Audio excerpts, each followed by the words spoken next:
Hello guys, আসসালামু আলাইকুম। সবাই কেমন আছেন? চলে আসলাম আজ একটি রান্নার ব্লগ নিয়ে। রান্নাটা ছিল চিংড়ি মাছ, পুঁই শাক আর আলু। আর এই রান্নাটা খুবই মজার রান্না, আশা করি সবারই ভালো লাগবে।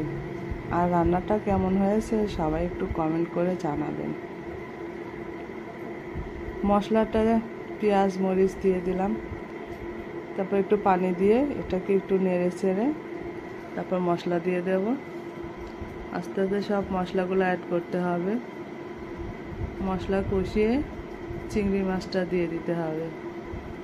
চিংড়ি মাছ দিয়ে আর একটু নেড়ে চেড়ে কষিয়ে নিতে হবে। তারপরে তরকারিটা সবজিটা দিয়ে দিলাম।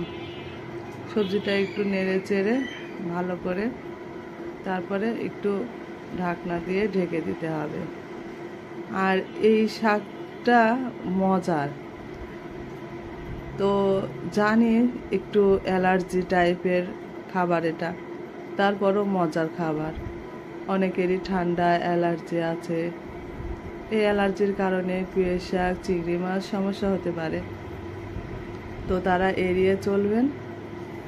আর রান্নাটা আমি এই যে কষে কষে রান্না করছি, রান্নাটা মজা, আর সবাই খেলে অনেক স্বাদ পাবেন।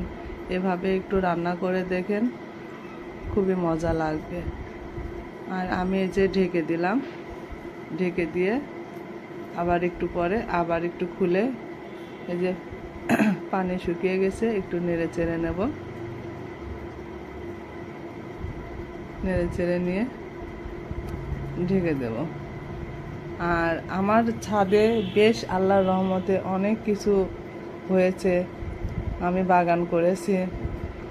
বাগানটা দেখতে ভালোও লাগছে আর আমার মনের কাছেও অনেক ভালো লাগে।